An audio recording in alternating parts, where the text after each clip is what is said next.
Hello दोस्तों, कैसे हो आप सब लोग। स्वागत है आप सभी का एक बार फिर से हमारे एक नए वीडियो में। तो चलिए बिना देरी के हम हमारे इस टेक्निकल एनालिसिस की सीरीज में आगे बढ़ते हैं। तो आपने देखा कि हमने कैसे मार्केट कंडीशंस और मार्केट फेजेस के बारे में लास्ट वीडियोज में देखा था। और इस वीडियो में हम जो मार्केट फेज हमने पढ़ा था उसमें हमने जो फेजेस के अंदर जो दो फेज देखे थे, इंपल्सिव और करेक्टिव फेज, उसी के यूं समझ लीजिए कि कंटिन्यूएशन में ये एक्सेलरेशन और डिसेलरेशन आता है। तो ये आखिर एक्सेलरेशन और डिसेलरेशन होता क्या है, ये हम लोग बहुत ही ज्यादा डिटेल में आसान भाषा में इस वीडियो में समझने वाले हैं। तो भाई पहले देखिए ये एक्सेलरेशन क्या होता है। एक्सेलरेशन है price is gaining strength and momentum, यानी कि जब प्राइस एक ही ज्यादा, जो इंपल्सिव फेज होता है ना, इंपल्सिव फेज, उसी को यहाँ पे इंपल्सिव फेज को ही एक्सेलरेशन बोला गया है। और उस एक्सेलरेशन में प्राइस क्या होता है, गेन करता स्ट्रेंथ एंड मोमेंटम। तो जो हमने देखा था पिछले वीडियो में कि कैसे इंपल्सिव फेज में प्राइस तेजी से ऊपर बढ़ता है, वैसे ही एक्सेलरेशन में होगा, या ऊपर भी बढ़ेगा या नीचे भी जाएगा। दोनों ही कंडीशन इंपल्सिव फेज में होती हैं, वही सेम एक्सेलरेशन में है। It is a sign that we are in the middle of impulsive phase. देखिए यहाँ पे लिख दिया इन्होंने कि भाई एक्सेलरेशन और कुछ भी नहीं है, ये एक साइन है कि हम इंपल्सिव फेज के बीचों बीच हैं। यानी कि जो इंपल्सिव फेज का जो मेन जो होता है क्रक्स, वो इस एक्सेलरेशन के थ्रू हमें पता चलता है कि इंपल्सिव फेज चल रहा है। It is a good sign to hold your current trade. अगर आपने कोई ट्रेड ले रखी हो और आपको लगे कि आप एक्सेलरेशन में या इस इंपल्सिव फेज के एक्सेलरेशन वाली स्टेज में हो, तो आप भाई उसको होल्ड कर लो, वो आपको बहुत ज्यादा प्रॉफिट देगी। However it is not a good time to enter into a new trade. भाई ये मान लेना कि एक्सेलरेशन वाली फेज जो होती है ना, वो नई ट्रेड लेने के लिए अच्छा फेज नहीं होता है। एक तरह से यहाँ पे आप ये मान लेना कि आपकी ट्रेन छूट चुकी है और अब आपने ट्रेन में चढ़ने की कोशिश नहीं करनी, नहीं तो आप गिर सकते हो। ठीक है ना। तो जैसे अगर चली हुई ट्रेन में आप दोबारा चढ़ने की कोशिश नहीं करते, वैसे ही इस एक्सेलरेशन वाले फेज में आप जो है वो नई ट्रेड नहीं लेते हैं। ठीक है ना। तो इसका जरूर ध्यान रखना। और जो ये एक्सेलरेशन फेज है वो कैटेगराइज बाई लार्ज कैंडलस्टिक, यानी कि इसमें कैंडलस्टिक कैसी होंगी, लार्ज। ये देखो यहाँ पे जो नजर आ रही है ना आपको, ऐसी बड़ी बड़ी लार्ज कैंडल होंगी। If you don't enter long you have already missed the move. जैसे मैंने बताया कि भाई यहाँ पे आप जो है, अगर आप इस जगह पे एंट्री आपने नहीं ली है तो आप ऑलरेडी मिस कर चुके हो ट्रेड को। अब आपने ये ट्रेड लेने की कोशिश नहीं करनी है। जैसे कि ट्रेन निकल गई तो उसके ऊपर चढ़ने की कोशिश नहीं करनी चाहिए, नहीं तो गिर सकता है। ऐसे ही अगर आप इस एक्सेलरेशन वाले फेज में ऑलरेडी आ गए हो तो अब आपने कोई नई ट्रेड नहीं लेनी, वेट करना है। ठीक है। अगर यहाँ पे आप लॉन्ग ट्रेड ले चुके होते तब तो अच्छा था, नहीं ली तो फिर भाई छोड़ दो। If you enter a short trade you will have a bigger risk because you are batting against the momentum. भाई लॉन्ग तो देखो वो है, लेनी है ही नहीं, मिस कर गए तो। और अगर आप शॉर्ट ट्रेड में लेने की कोशिश कर रहे हो या हो, तो भाई फिर तो तुम खुद ही देख लो, you are against the momentum. जब प्राइस बहुत तेजी से ऊपर बढ़ रहा है और आपने ले लिया शॉर्ट ट्रेड, तो वो तो भाई बिल्कुल ही ज्यादा खतरा हो गया है। लॉन्ग शॉर्ट तो भूल के भी कभी मत ले लेना। हाँ ले सकते हो अगर आप डिस एक्सेलरेशन है आपका डाउनवर्ड ट्रेंड में, क्योंकि एक्सेलरेशन तो दोनों में होता है ना, अपवर्ड में भी होता है और डाउनवर्ड में भी होता है। तो इसको अब हम एग्जांपल से समझते हैं। ये चार्ट है ब्रिटिश पाउंड और जापानी येन का। अब इसमें आप देखिए कि प्राइस कैसे बढ़ रहा है। एक यूं समझ लीजिए कि एक सपोर्ट था और उसके बाद अचानक प्राइस ऊपर की तरफ गया। तो ये जो बड़ी बड़ी ग्रीन कैंडल है ना, ये एक्सेलरेशन है, यही वहां पे इंपल्सिव फेज था। यानी मार्केट का जो इंपल्सिव फेज अभी मैंने बताया ना, वही एक तरह से एक्सेलरेशन भी होता है। तो यही इंपल्सिव फेज था और इंपल्सिव फेज को ही हम एक्सेलरेशन भी कह सकते हैं कि मार्केट अभी एक्सेलरेट कर रहा है। एक्सेलरेट किसको कहते हैं, एक्सेलरेट क्या होता है, जब आपने रेस पे पैर रख दिया तो गाड़ी कैसे एक्सेलरेट करती है, वैसे ही यहाँ पे मार्केट ने रेस के ऊपर अपना पैडल रेस पेडल पे पैर रख दिया, अब ये बहुत ऊपर जा रही है। उसके बाद देखो ये करेक्टिव फेज आ गया। आप करेक्टिव फेज को डिसलेरेशन बोलते हैं, वो बाद में पढ़ेंगे। ये देखिए फिर से प्राइस ऊपर की तरफ गया एक्सेलरेशन में। एक और एग्जांपल ले लेते हैं। ये यूएस डॉलर इंडेक्स का 1 आवर का चार्ट है। अब आप इसमें देखिए यहाँ पे प्राइस जो है ना डाउनवर्ड ट्रेंड में आ रहा था, एक तरह से करेक्शन प्राइस के अंदर हो रहा था, करेक्टिव फेज में था। अचानक फेज प्राइस जो है वो ऊपर की तरफ बढ़ा इम्पल्सिव फेज में, जो कि एक्सेलरेशन जिसको हम कहते हैं कि भाई प्राइस का एक्सेलरेट कर गया। ठीक है ना, यहाँ से प्राइस अचानक क्या हुआ, एक्सेलरेट। बड़ी बड़ी बड़ी बड़ी कैंडल्स जो है ना, और उसके बाद में एक ही कलर की कैंडल्स, यही तो इम्पल्सिव फेज हमारा होता था और यही हमारा एक्सेलरेशन है। ठीक है, तो यहाँ पे एक्सेलरेशन में प्राइस बहुत ही तेजी से ऊपर की तरफ एक्सेलरेट कर जाता है। ठीक है, ऐसे यहाँ पे भी देखिए आप कैसे कितनी बड़ी ग्रीन कैंडल बनाई है प्राइस ने। तो अब एक्सेलरेशन का एक और एग्जांपल देखते हैं जो कि डाउनवर्ड ट्रेंड में है। तो यहाँ देखिए, यहाँ प्राइस करेक्टिव फेज में था, प्राइस में करेक्शन हो रहा था और उसके बाद अचानक प्राइस इम्पल्सिव स्टेज में आ गया और प्राइस अचानक नीचे गिरने लगा। अब नीचे गिरने लगा तो ये मत समझना कि भाई ये एक्सेलरेशन कैसे हो गया, क्योंकि है तो इम्पल्सिव ही फेज है, डाउनवर्ड ट्रेंड में है, प्राइस तेजी से, यानी एक्सेलरेशन का मतलब प्राइस तेजी से मूव करेगा, वो किसी भी डायरेक्शन में हो सकता है। तो अब वो नीचे की तरफ, यहाँ पे डाउनवर्ड ट्रेंड है तो प्राइस नीचे की तरफ ही एक्सेलरेट करेगा।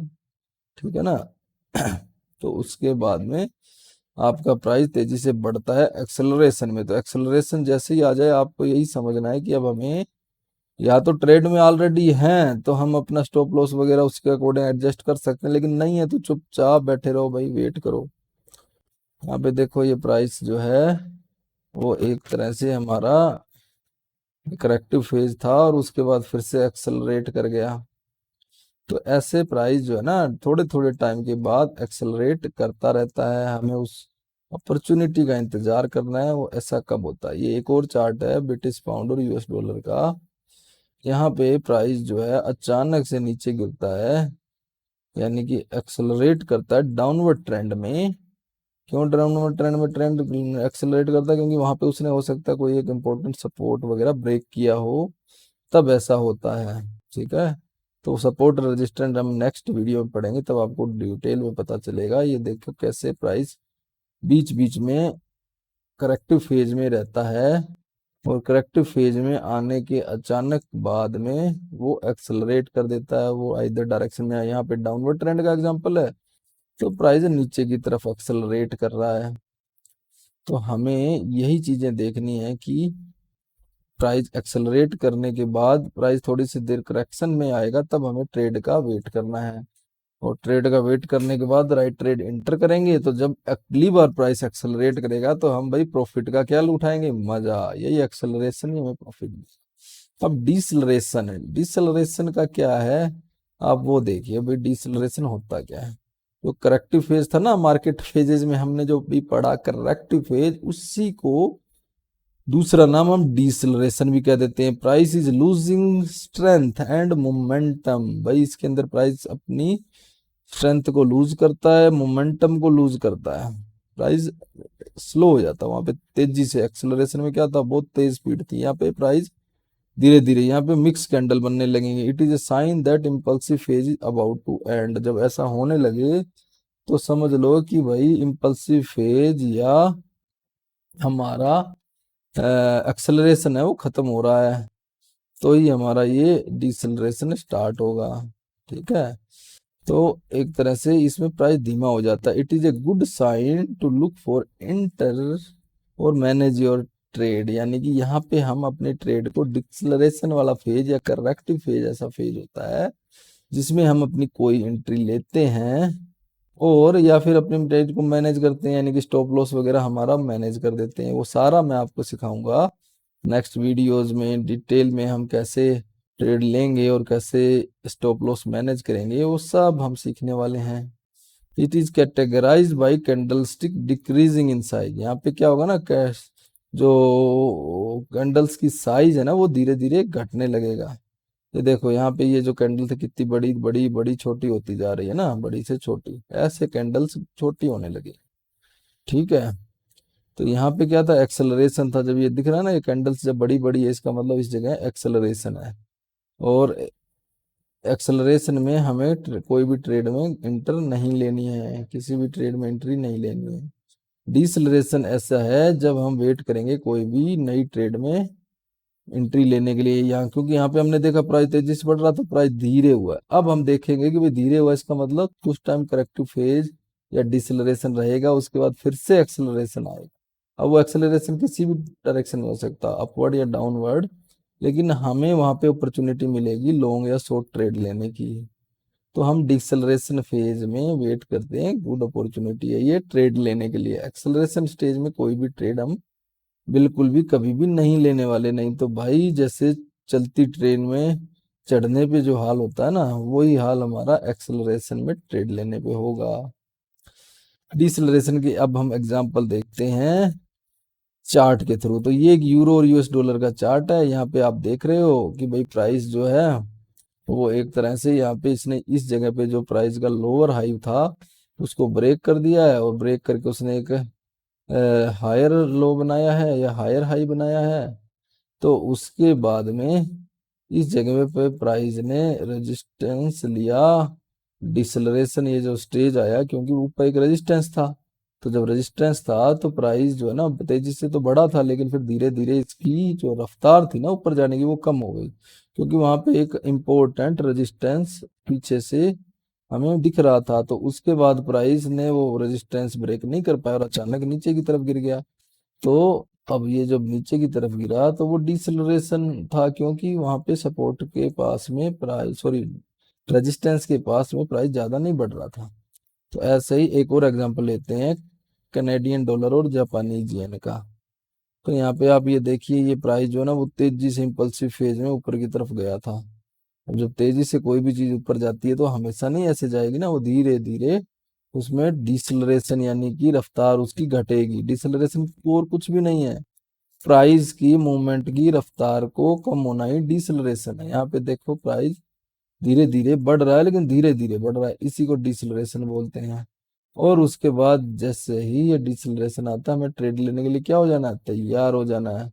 अगर मान लो आप इस जगह पे लॉन्ग ट्रेड लेते हो, तो आपको जैसे ये डिसलरेशन फेज आए ना, तो या तो इस ट्रेड में से आप बाहर निकल जाओ भाई, या फिर अपना स्टॉप लो एक तरह से एडजस्ट कर लो स्टॉप लॉस।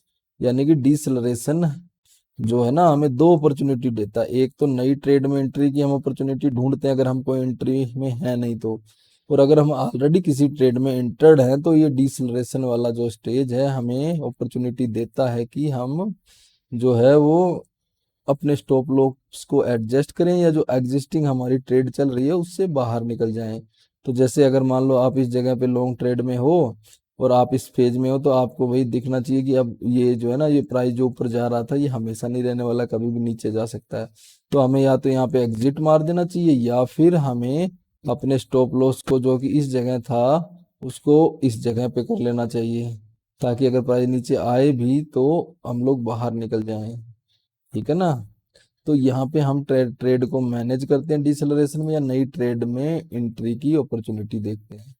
तो अब देखो एक और एग्जांपल है ये डिसलरेशन स्टेज, डिसलरेशन का, जिसके अंदर प्राइस जो है ना कैसे डिसलरेट होगा हम देखेंगे। यह यूएस डॉलर का 1 डे का चार्ट इंडेक्स का। यहाँ देखिए आपका प्राइस अचानक नीचे आया था, फिर ये धीरे रफ्तार इसके नीचे आने की कम हो गई, कैंडल भी मिक्स है देखिए आप। और उसके बाद में जो है यहाँ पे इस प्राइस ने आप देखोगे कि डिसलरेशन के तुरंत बाद ही पलटी मारी है और ऊपर की तरफ गया है। यहाँ पे एक और जैसी प्राइस जो है यहाँ पे बहुत तेजी से ऊपर की तरफ गया था, और फिर ऊपर भी डिसलरेट कर रहा है, यानी कि इस जगह डिसलरेट, फिर थोड़ा सा देर फिर एक्सेलरेट किया, फिर एक्सेलरेट के बाद डिसलरेट हुआ। यानी कि मार्केट आपको जो है ना कभी भी स्ट्रेट डायरेक्शन में प्राइस नहीं जाएगा। प्राइस में पहले मार्केट में इम्पल्सिव फेज आएगा, फिर करेक्टिव फेज, ऐसे ही प्राइस पहले एक्सेलरेट करेगा और फिर डिसलरेट करेगा। एक और एग्जांपल देखते हैं, ये है यूरो और ब्रिटिश पाउंड का प्राइस। अब आप देखिए कि यहाँ पे तो एक्सेलरेट पूरा था, उसके बाद ये पूरा जो स्टेज है ना ये पूरा ये हमारा करेक्टिव फेज या डिसलरेशन वाला फेज है। इसके बाद में अचानक से प्राइस ऊपर की तरफ गया और प्राइस ने क्या किया, एक्सेलरेट किया। ठीक है, तो ऐसे ही हम प्राइस का एक्सेलरेशन और डिसलरेशन को देखेंगे। ये हमारे ट्रेड को लेने में बहुत ही ज्यादा इंपॉर्टेंट पैरामीटर्स हैं कि हमें कब ट्रेड लेना है या कब नहीं लेना। ठीक है, तो अब हम कुछ इंपॉर्टेंट पॉइंट को पढ़ेंगे मार्केट फेज के बारे में, जो अभी अब तक हमने पढ़ाई की ना, जिसमें हमने कैसे impulsive phase, corrective phase, acceleration और डिसलरेशन को पढ़ा। अब इसमें कुछ एक चीजें बहुत ही ज्यादा महत्वपूर्ण है, हम उनको देखेंगे कि भाई अप ट्रेंड में इम्पल्सिव फेज क्या, कैसे पता करें। अप ट्रेंड में जो इम्पल्सिव फेज होता है ना, वो होता है हमारा हायर लो और हायर हाई। इसके जो बीच में जो फेज है वो हमारा होता है इम्पल्सिव फेज, और करेक्टिव फेज में हायर हाई और हायर लो के बाद, इन दोनों के बीच में। ठीक है, और ऐसे ही डाउन ट्रेंड के अंदर जो हमारा इम्पल्सिव और करेक्टिव फेज होगा वो होगा लोअर हाई और लोअर लो, और करेक्टिव फेज हमारा लोअर लो और लोअर हाई। तो दोस्तों ये आपको ज्यादा तब क्लियर होगा जब आप हमारे प्रीवियस वीडियो देखोगे इम्पल्सिव और करेक्टिव फेज वाले। उसमें आपको पता चल जाएगा कि लोअर हाई लोअर लो और हायर हाई हायर लो ये सब क्या टर्मिनोलॉजी, और कैसे इनको आप यूज करके easily up trend down trend में इम्पल्सिव और करेक्टिव फेज को पता लगा सकते हो। Don't buy sell when the price is already accelerating, ये हमने पहले समझ लिया कि भाई बिल्कुल भी कभी भी बाय और सेल ना करो एक्सेलरेटिंग प्राइस में, कभी भी चलती ट्रेन में चढ़ने की कोशिश मत करो। ठीक है, नहीं तो गिर के इतना नुकसान होगा कि आप संभाल ही नहीं पाओगे। After identifying the market phase proceed to plot support and resistance, और जैसे ही आपको मार्केट फेज का पता चल जाए ना कि कौन से फेज में हो आप, इम्पल्सिव फेज में हो, करेक्टिव फेज में हो, आप एक्सेलरेट प्राइस कर रहा है या डिसलरेट कर रहा है, अगर आपको एक बार ये पता चल जाए तो फिर आपने क्या तैयारी करनी है, सपोर्ट और रेजिस्टेंस की, यानी कि सपोर्ट और रेजिस्टेंस वाली हमने प्लॉट करना है लाइन। सपोर्ट की प्लॉट कैसे करना है और रेजिस्टेंस का प्लॉट कैसे करना है, ये हम अपने अगले वीडियो में सीखने वाले हैं। तो अगला वीडियो बहुत ही ज्यादा इम्पोर्टेंट होने वाला है, क्योंकि जो टेक्निकल एनालिसिस में जो सबसे महत्वपूर्ण चीज होती है ना, वो होती है सपोर्ट और रेजिस्टेंस को ड्रॉ करना। अगर आपको ये एक बार आ गया तो आप इजीली ट्रेड कर पाओगे, वो भी बहुत ही ज्यादा परफेक्शन के साथ। तो आपने अगला वीडियो जरूर से ही देखना है, लेकिन उससे पहले अगर आपको ये वीडियो हमारा अच्छा लगा हो तो हमारे चैनल को कर दो लाइक, और हमारे सॉरी चैनल को तो लाइक करना ही करना है, पर हमारे इस वीडियो को लाइक करो और चैनल को कर दो सब्सक्राइब। तो इस वीडियो में इतना ही, बाय बाय दोस्तों।